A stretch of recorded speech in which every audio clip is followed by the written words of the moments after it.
Oil బాగా పైకి తేలింది. ఇలా ఆయిల్ పైకి తేలేంత వరకు బాగా కలుపుకుంటూ మంచిగా చేయాలి. ఇందులో మిల్ మేకర్ వేసేద్దాం. మేకర్ నానబెట్టుకున్నాను, 5 minutes నానబెట్టుకుంటే చాలు. వేసేస్తాం అండి. మిల్ మేకర్ వేసాను, కలుపుతున్నా చూడండి. ఒక 10 minutes మగ్గనియాలి మిల్ మేకర్ని. మగ్గిన తర్వాత కారం వేసేయాలి.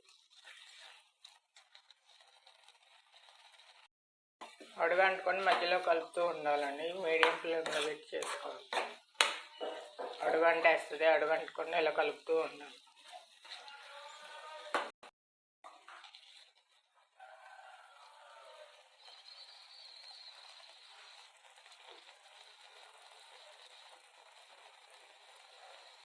కారం వేస్తుందండి, 2 spoons కారం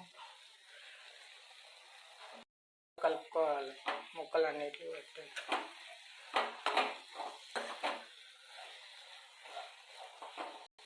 ఇలా బాగా కలుపుకొని 2 minutes మగ్గనిచ్చారు. కొంచెం వాటర్ పోసుకోవాలండి ముక్కలకి ఫ్లేవర్ పట్టడానికి.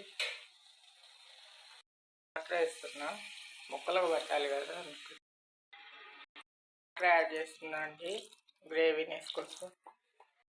గట్టిగా ఉంటే టేస్ట్ ఉండదు కదా, ఇలా ఉంటే టేస్ట్ ఉండదు. రైస్లో కూడా మంచిగా కలుస్తుంది. చపాతీలోకి కానీ, రోటీలోకి కానీ, రైస్లోకి, ఇందులోకైనా బాగా మంచిగా టేస్ట్గా ఉంటుంది.